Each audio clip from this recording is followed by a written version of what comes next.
Fellow Nomads, today we're going to meet a new friend of mine. Well, not a new friend. We've known each other for almost 2 years now. About a year and a half. Year and a half? Yeah. Joe. And Joe, say hello to everyone. Hello, everyone. They're really out there. It doesn't look like it, Yeah, but there's a bunch of people out there. I know, because I've been one of them. Oh, good. Yeah. Good. Thank you. And we are just going to talk about your life as a nomad. Okay. And you've been doing it for how long now? Just a year and a half. Year and a half. That tiny bit over a year and a half. Uh-huh. Yeah. And why in the world did you decide to live like a nomad? It surprised me. Did it? Yeah. I was not really satisfied with the living condition I had in Santa Fe. And I was looking at another place to live. I was renting.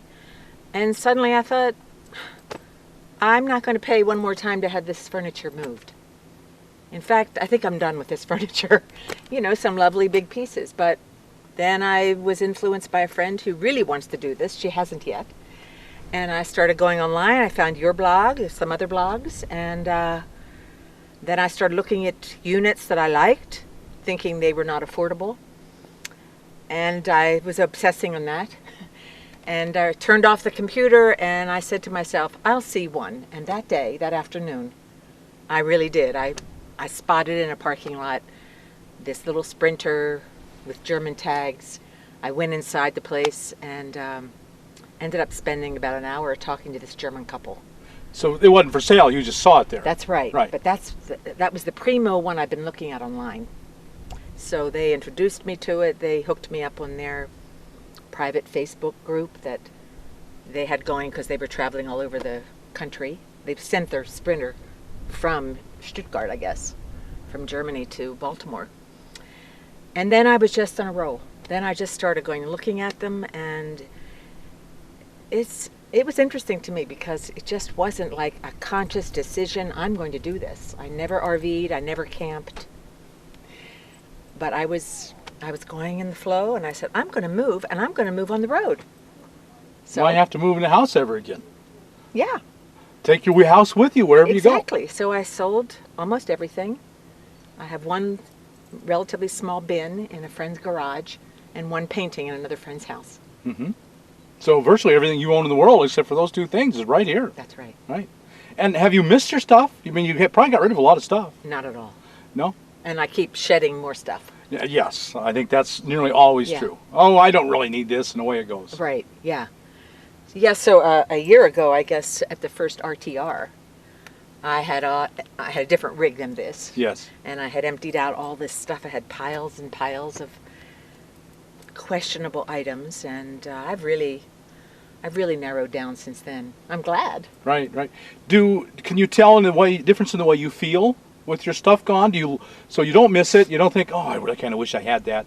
Or do you feel better or lighter or worse? Or I recognize the difference being at home, being in a house or an apartment, and all the things that I felt like I need to do that, I need to go in there and do that, I need to go. So the space is smaller, and there isn't as much that I feel like I need to do that seems superfluous anyway. Right. Of course, there's the maintenance of this, which is the all vehicle. new, yeah.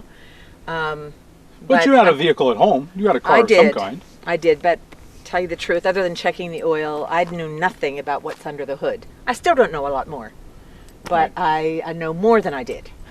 Right. So this is not the vehicle you ride at the first time you came into my camp. So what were you in then? I was in a 2007 leisure travel van, a Sprinter. A Sprinter Class little B. motorhome, yeah, Mm-hmm. yeah. And I sold that. I never heard the story on that. Why did? Because it seemed perfect. Yeah, a lot of people ask me. They think it seemed perfect. First of all, with this I have more clearance. I can go other places. I can go places that I couldn't really with that. I had to be too concerned about scraping the bottom, the surface of the land.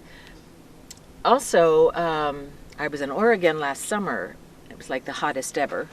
There was so little ventilation in that vehicle that it was surprising. And it was becoming not very affordable. Every repair, I had a lot of repairs, and every one seemed costly. And it's funny, but I never liked the graphics on the outside of it. Well, that's important. Yeah. It is. I mean, I like an Airstream, that kind of just solid. So I was traveling with a friend, and he kind of talked with me about what options were, and I said, I think I want to sell it, and I want to get something else. But I was pretty clear I didn't want to tow something. I may do that sometime in my life and realize, oh God, there was not much to that. But up to now anyway, I didn't want to tow anything, and I said, maybe one of those on top of a truck. Truck and a camper. Yeah. So he knew someone who was selling, this was for sale, and then it all started going. I sold my Sprinter for more than I paid. Wow. Wow. That's unusual. Did I really put that on here? Right. Yeah, that was really pleasant. And I bought the camper and then found a truck that would accommodate it. Oh, so you didn't buy them together. You That's bought them right. separate. Mhm. Yeah. And your friend kind of helped you and guide you through all that. Completely. Yep. I knew nothing about any of these. And in fact, this truck, when we went to look at it, and he said, it's a cherry truck. I thought he meant the color. Oh, which it is, Cherry. I know. But that's not what he meant. So I call it my cherry truck. The Yeah. cherry truck. And then since then, I realized this is a truck that a lot of people who know trucks covet. Yes. I've had a lot of offers. Oh, it's a Cummins. Oh, this was the last year that this and that. I don't know those specifics, but it's a desired automobile, apparently. So, folks, she has an older model Dodge Cummins. It's a 97. 97. You do know Yeah. that. You didn't know. You didn't want to talk about numbers, but you know it's a 97. And 97 was a good year before emissions have gotten really involved in diesel engines and made their life really difficult. And so that is pretty much really bad emissions. It's a good model year. And do you know much about the age, model number of your camper? Yeah, it's an 04. Oh, it's a fairly new camper. Oh, it's a Lance. Uh-huh. And you don't know the model number? I don't know it. No. I know the people I bought it from. Okay. And you know, your friend recommended, checked it out. It's a good one. Yeah, he and the friend put the solar. I have 300 solar on top, and 300 that was watts? already done. Yeah, That's plenty. You found that to more be than plenty. Yeah, more than enough. You don't have to worry about running out all the time. Yeah. This is a very good model year of the Dodge Cummins before they became much more complicated. That's So, which is one of the problems you probably found with a Sprinter was every repair was so expensive. They are just tremendously complicated vehicles. It was also finding a place. Right. There aren't many Sprinter Mercedes dealers.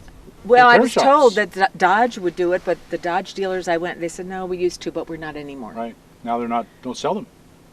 Oh, is that right? Yeah, Sprinter no longer sold through the Dodge dealers. Oh, okay. Only through Mercedes I didn't know and a that. few others. Okay. Yeah. Yeah. But Dodge, of course, doesn't have that problem. There's Cummins dealers everywhere. There's Dodge dealers everywhere with your Dodge Cummins diesel you have Right. now. Yeah. It is legendary as one of the world's best engines for trucks.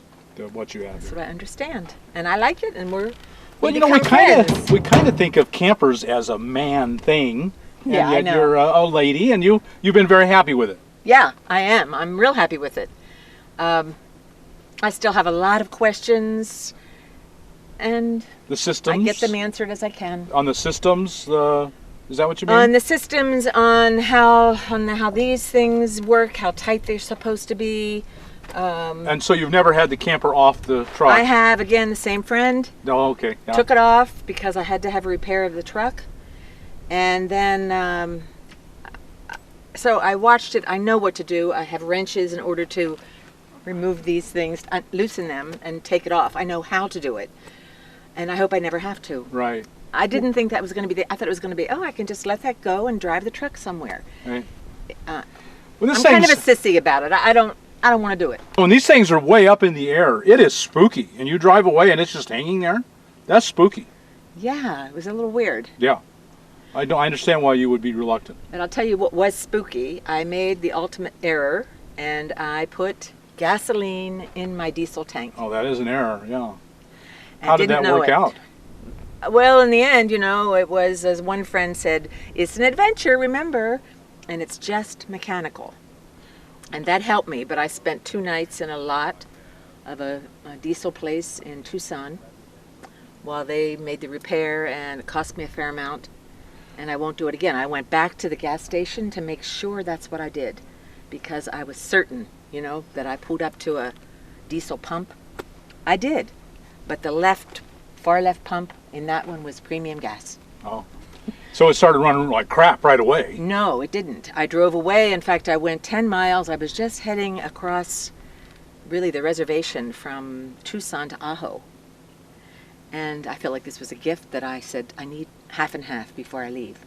And I stopped at a Circle K, got the half and half, came out, and it wouldn't start. Right. So from there, I was towed. We didn't take it off. The tow truck had a flatbed. Oh.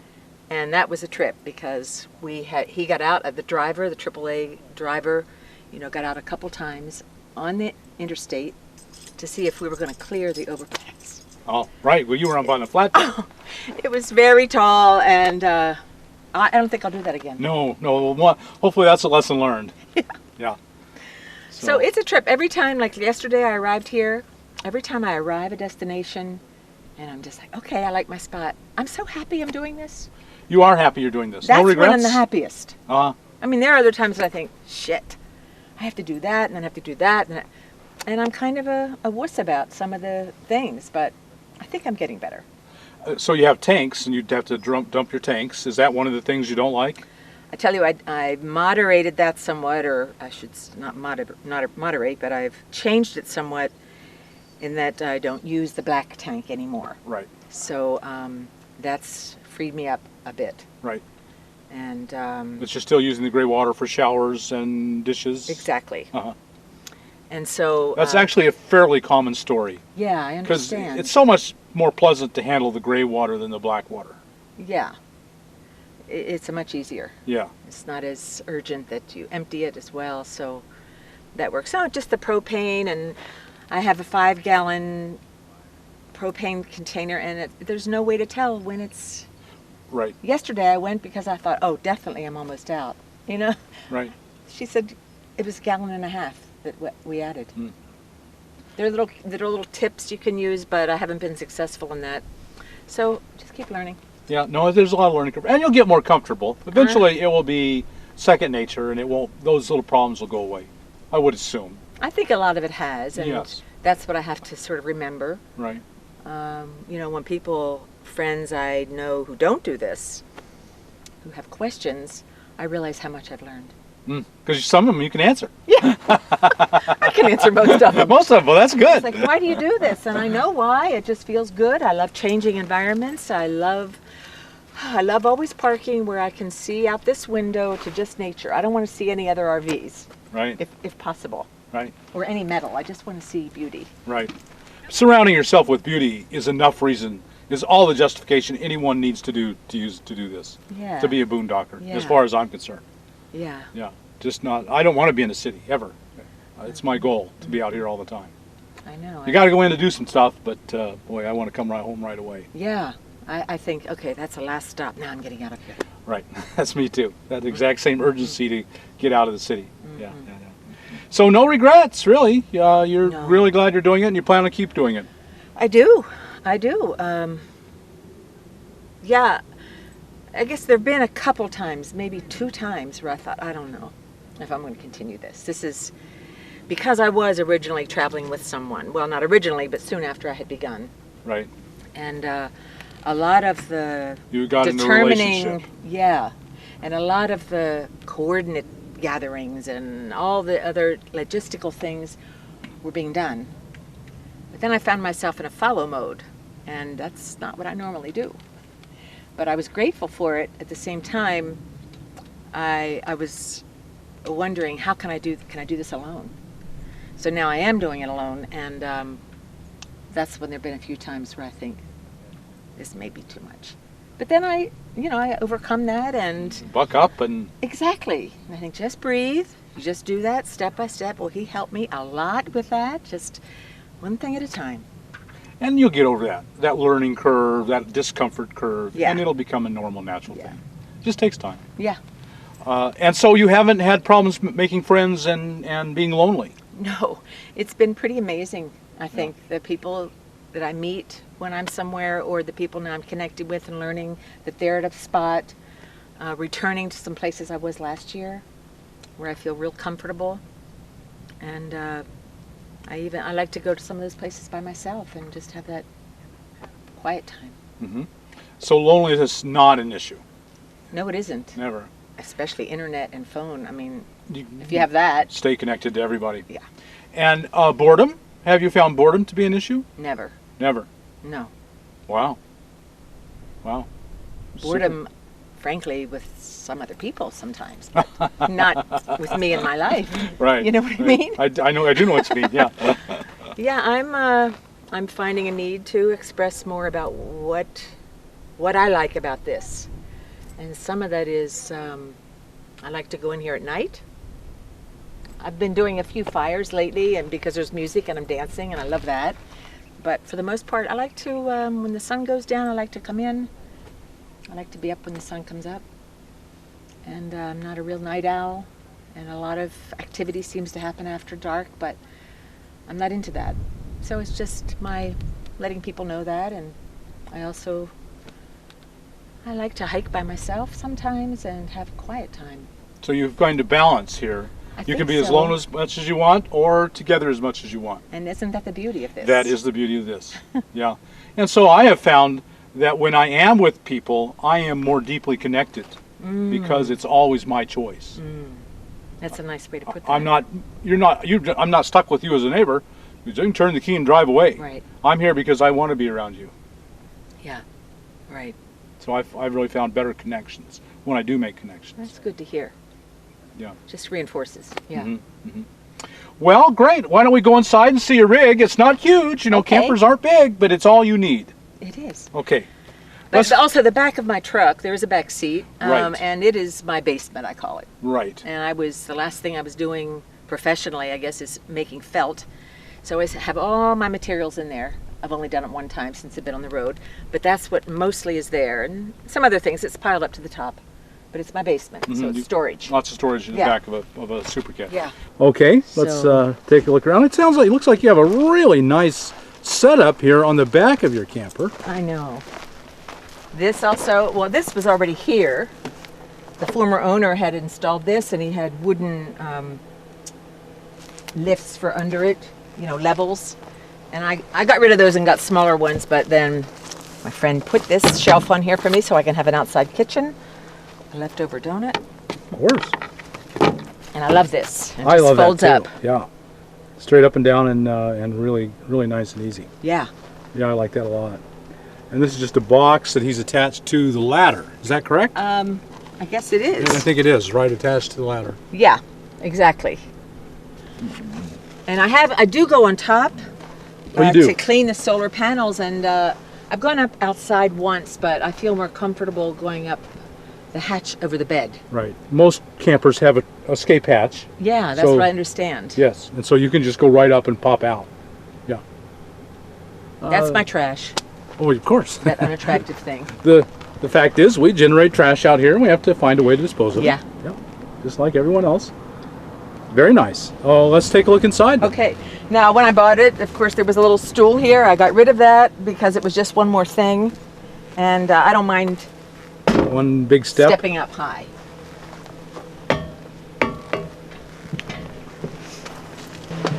Oh, very pleasant. Isn't it lovely? It is. The colors make it so nice.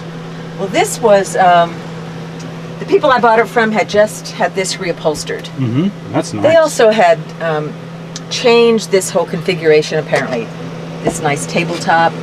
My batteries for my solar are under this. Okay. I just have to lift this to check them, and so I kind of played with this purple as a theme, kind of. Yeah, for my decoration, right. For my decor.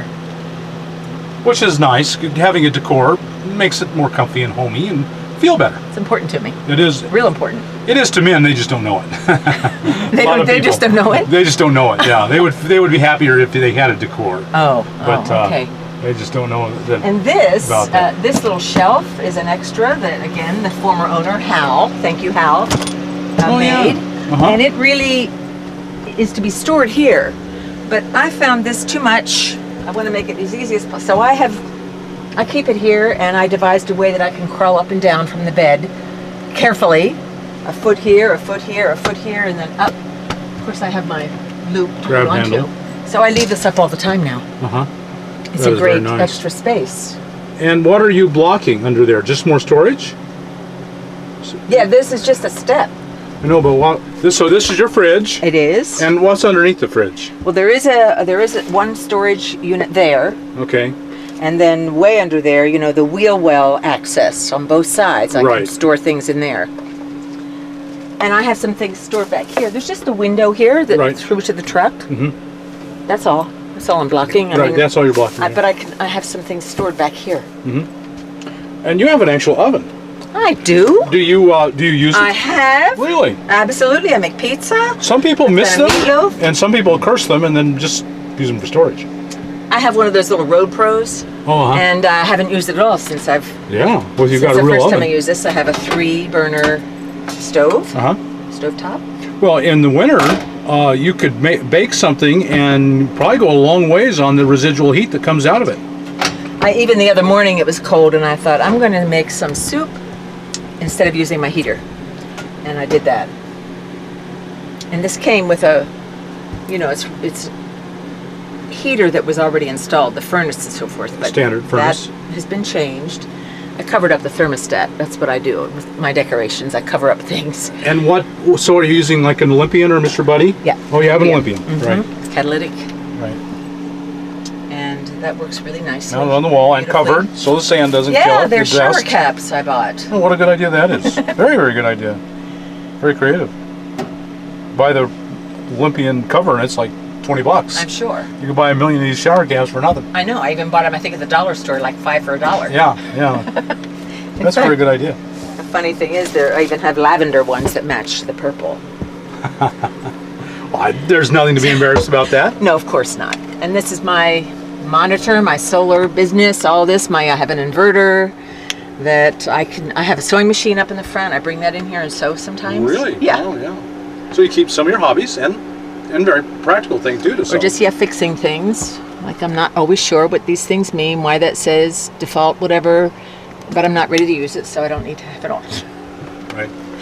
I know it just takes some time. I'll come back to it, and my explanation isn't. This was apparently, I guess, in these campers, it was a bunk. And Oh, yeah. this was altered also, so this is just my more cupboard space. Uh-huh. Very nice.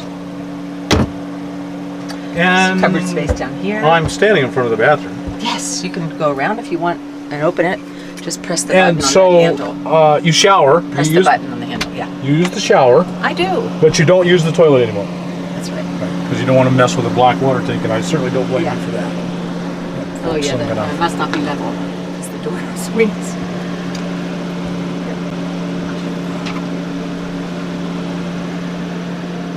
Very large shower for a camper, I would say. Really? I think so. It's not, some of them are really tiny. I mean, it's not huge or anything. It's a wet shower, so you have to empty it out to shower, right? Yeah, but it's just moving a little rug, which I put down here. It's my bath mat. I So didn't you think have I that. wanted a wet shower when I first started this. I had a dry shower in this Sprinter, but it became less important.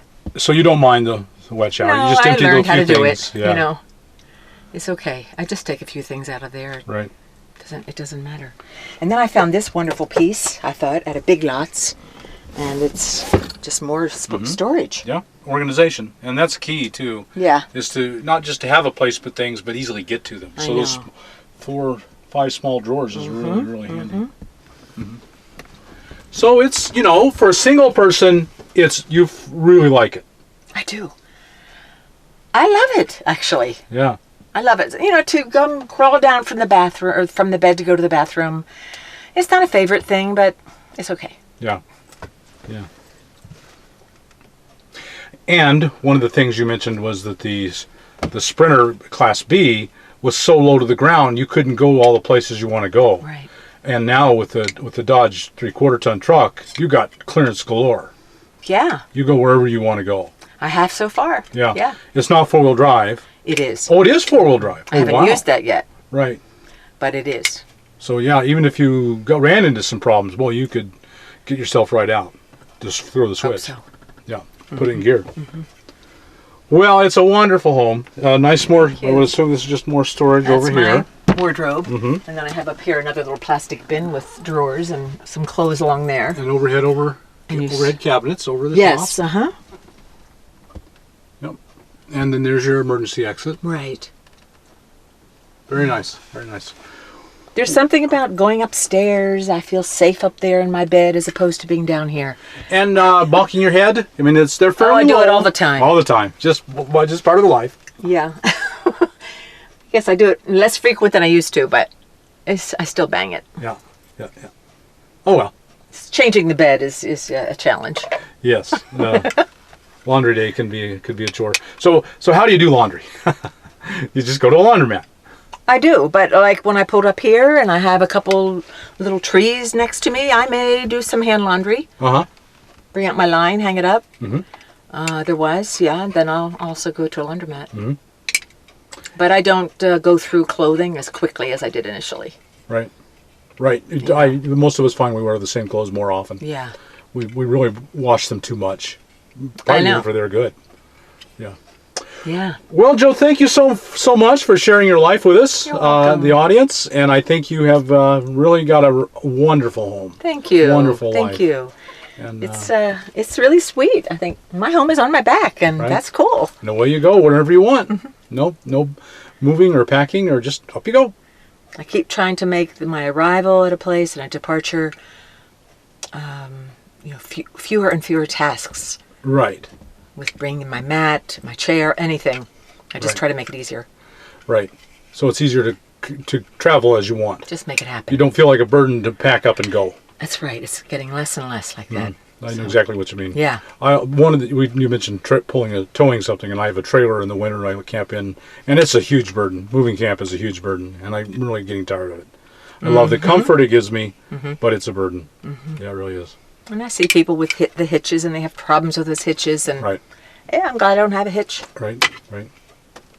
Well, thank you so much, and So welcome. we'll talk to you later. Okay. Okay. Maybe you'll join us over here. Yes, maybe.